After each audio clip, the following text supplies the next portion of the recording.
वो मेरी बीवी है, तुम लोगों की नौकरानी नहीं। सुनीता को सुबह सुबह माँ का फ़ोन आया। देखो बहू, बेटा अलग हो रहे हैं। अरे थोड़ी कहा सुनी किस घर में नहीं होती। इसका यह मतलब नहीं कि बस अलग हो जाएं। तो सुनीता ने कहा, माँ तुम परेशान ना हो, मैं आती हूँ और भाभी का दिमाग भी ठिकाने लगाती हूँ। सुनीता अपनी छोटी बहन सुरुचि को भी फ़ोन करती है और माँ के फ़ोन के बारे में बताती है। सुमित विमला जी का बेटा है, बैंक में अधिकारी है। इकलौता बेटा होने के कारण उसकी पत्नी ईसा जब से शादी करके आई है तब से सास ससुर के साथ ही रह रही है और सुमित की पोस्टिंग घर से 3 घंटे की दूरी पर है। यहाँ से सुमित हर शुक्रवार या शनिवार को घर आ जाता है और सोमवार को चला जाता है सुबह की पहली बस पकड़कर। आज विमला जी अपने बेटे बहू से अच्छी खासी नाराज़ हैं। जब से सुमित ने कहा है कि वह अपनी पत्नी और बेटे को इस बार साथ लेकर जाएगा। माँ 8 साल की शादी में सब दिन तो ईशा आपके पास ही रही है। इस बार उसने साथ जाने की जिद की है। मैं क्या करूँ, मुझे तो आप दोनों के लिए ही जीना है ना। और पापा है ना आपके पास, आप अकेली नहीं हैं। और कुछ ही दिनों की तो बात है, साल 6 महीने मेरे पास रहकर वह आप लोगों के पास ही वापस आ जाएगी। वाह बेटा वाह, बहुत खूब। बहू ने क्या कान भरे हैं तुम्हारे कि तुम अलग होने के लिए तैयार हो गए। अरे छोटे मोटे झगड़े और छोटे मोटे बहस तो हर परिवार में होते हैं, तो इसका क्या मतलब है। तभी सुमित के पिता भी आ जाते हैं और वह कहते हैं, तुम्हारी बीवी को क्या तकलीफ़ है, उससे पूछो, उसका हल मैं निकाल लूँगा, लेकिन इस तरह तुम्हें हमसे छीनने की साजिश ना करे। तो सुमित बोला, पापा कैसी बात कर रहे हैं आप। तब ईसा कहती है, मम्मी जी मैंने यहाँ इन्होंने कब कहा कि हम अलग हो रहे हैं। मैं बस कुछ महीनों का ब्रेक मांग रही हूँ, फिर वापस आ जाऊँगी। मम्मी जी 8 साल से एक ही तरह का जीवन जीते जीते लगभग एक ही तरह की जिम्मेदारी उठाते उठाते मैं थोड़ी सी परेशान हो गई हूँ, थक गई हूँ। आप लोग मेरी व्यक्तिगत ज़रूरतों को भी तो समझिए ना। क्या मुझे हक नहीं सिर्फ अपने पति और बच्चों के साथ जीने का, कभी थोड़ा देर से उठने का, कभी कभी नाश्ता बाहर से मंगा लेने का। मम्मी जी पिछले 8 सालों से मैं लगातार आप लोगों के रूटीन निभाती आ रही हूँ और आपकी और पापा की सेवा करती आ रही हूँ। उसी रूटीन से खाना, उसी रूटीन से नाश्ता, उसी रूटीन से पति का इंतज़ार और भी बहुत कुछ। हर शुक्रवार को इनका आना और शनिवार या रविवार को दोनों ननद नंदोई का परिवार के साथ आ जाना, फिर सबके लिए खाना पकाना और फिर सोमवार को इनका जाना। तो फिर मेरी निजी वैवाहिक ज़िंदगी कहाँ है। इस ज़िंदगी में तो सब शामिल है। मैं और यह एक जोड़े की तरह कब जी पाते हैं। तब तक सुनीता और सुरुचि भी आ जाती हैं। घर का माहौल एकदम से गर्म हो जाता है। भाभी तुमने यह क्या तमाशा लगा रखा है। और भैया आप मान कैसे गए भाभी की इस बेवजह की ख्वाहिश को। दोनों ननद तो जैसे ईसा पर टूट पड़ने के लिए तैयार हो गई। मुझे एक बात बताओ भाभी, माँ को इस उम्र में अकेले छोड़कर अलग होने का ख्याल भी तुम्हें कैसे आया। माँ इस उम्र में क्या खाना पकाएगी। थोड़ी कहा सुनी किस घर में नहीं होती। अरे हमने माना कि हम थोड़ा बहुत आपको गुस्सा कर देते हैं, तो क्या आप माँ पिताजी को छोड़ देंगे। तब ईसा बोली, सुनीता दी सासू माँ 56 साल की हैं, स्वस्थ हैं, हर साल कोई न कोई तीर्थ या घूमने की जगह जाती हैं। तब तो आपको माता पिता के अधिक उम्र का ख्याल नहीं आता कि सफ़र कैसे होगा, रास्ते में कितनी तकलीफ़ होगी, कितनी थकान होगी। तब तो ज़िंदगी के पूरे मज़े लिए जाते हैं। उस वक्त मैं अपने बेटे के साथ घर में अकेली रहती हूँ ना। दीदी हम लोग एक मेड को रख कर जा रहे हैं। घर के काम के साथ साथ वह खाना भी बना देगी और काम करते रहने से शरीर स्वस्थ रहता है। घर के 2 या 4 काम कर लेने से बुराई क्या है। और दूसरी बात, मैं कितनी बार कहूँ कि मैं अलग नहीं हो रही हूँ, बस कुछ समय अपने पति के साथ रहना चाहती हूँ अपनी ज़िंदगी जीने के लिए। जो छोटी नर्स सुरुचि ने कहा, अरे छोड़ो भाभी, हमारा आना ही तुम्हें बुरा लगता है। सास ससुर की सेवा से अब थक गई हो ना, पिंड छुड़ाना चाहती हो। तो ईसा ने सुरुचि को जवाब दिया, सुरुचि तुम तो बोलो ही मत। तुम खुद क्या अपने सास ससुर के साथ रहती हो? क्या तुम उनकी सेवा कर रही हो?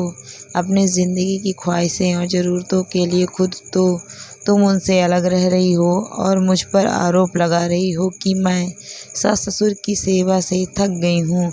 जितनी सेवा मैंने की है ना पहले, उतनी तुम अपने सास ससुर की कर के दिखाओ, तब मुझसे तुम कुछ कहना। बस हम पति पत्नी 8 साल की इस रूटीन लाइफ से 6 महीने का एक ब्रेक ही तो मांग रहे हैं। इसमें बुराई क्या है? आप दोनों बहनें जैसे हर हफ्ते आती थीं, आते रहिएगा और माँ जी और बाबूजी के लिए खाना बना लीजिएगा। सेवा ही करनी है ना, तो तब आप कर लीजिएगा, इसमें क्या दिक्कत है?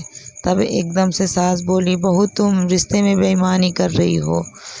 तुम यूँ अलग हो जाओगी और वैसे भी यह तो सब चोचले हैं तुम्हारे ब्रेक लेने के। हम माँ बाप तो बच्चों को पालने में ब्रेक नहीं लेते। तुम औलादे बहुत जल्दी थक जाती हो कि ब्रेक चाहिए। तब उनका बेटा सुमित बोला, माँ जी इस घर से हम कपड़े के अलावा कुछ नहीं ले जा रहे हैं। अगर अलग होते तो घर से कम बिस्तर तो ले जाते। और माँ औलाद तो फिर यह दोनों बेटियां भी हैं ना आपकी। और सुरुचि तो शादी के 6 महीने बाद से ही अलग रहती है, तो आप उन्हें कुछ क्यों नहीं कहती कि अपनी सास को ले आओ या उनके पास रहने चली जाओ? आप सुरुचि से भी तो कुछ पूछें कि कैसे 6 महीने में ही वह अपने सास ससुर की सेवा से थक गई, जो आप सभी ईसा को 8 साल की सेवा के बाद भी पूछ रही हैं। क्या आपकी सेवा की जिम्मेदारी सिर्फ आपकी बहू और बेटे की है? क्या यह बेटियां आपकी सेवा की कुछ दिनों की जिम्मेदारी नहीं उठा सकती? आप खुद भी तो वक्त वक्त पर अपनी बेटियां, दामाद, नाती नातिन को तोहफे और साड़ियां, कपड़े और गहने देती हैं। जब तोहफे और प्यार अधिकार बेटियों को दिया जाता है तो कुछ उनके कर्तव्य भी तो होने चाहिए कि नहीं? तभी विमला जी एकदम गुस्से में बोली, क्या मेरी बेटियों की अपनी कोई ज़िंदगी नहीं जो ससुराल भी देखें और मायका भी? तभी फिर से सुमित कहता है, माँ मेरे और ईसा के इतने दिन के त्याग और प्यार के बदले आप लोग हमसे इतना सवाल कर रहे हैं, और जिस छोटी मोटी बहस और ताने के आप लोग बात कर रहे हैं, उसने तो कभी इन बातों की शिकायत भी नहीं की मुझसे। मैंने सोचा भी नहीं था कि आप लोग इस तरह रिएक्ट करते हैं। कुछ दिन की अपनी निजी ज़िंदगी ही तो मांग रहे हैं, लेकिन आप सबके व्यवहार से लग रहा है कि ईसा आपकी बहू नहीं, आप लोगों की नौकरानी ही है। उसके जाने से आप लोग उस काम के बोझ से दब जाएंगे जिसे वह आज तक करती आई है और जिस बोझ के नीचे वह खुद दबी हुई है। आज तक क्या उसकी और मेरी कोई अपनी निजी ज़िंदगी नहीं है? माँ बाबूजी, आपको तो खुद कहना चाहिए था। जा बहू, तुम दोनों ने बहुत इंतज़ार किया, अपनी बहुत सारी खुशियाँ कुर्बान की है। जा, मैं खुद कुछ दिन अब घर संभाल लूँगी, बस जल्दी आ जाना। लेकिन नहीं, आप लोगों के व्यवहार से मैं बहुत आहत और आश्चर्यचकित हूँ।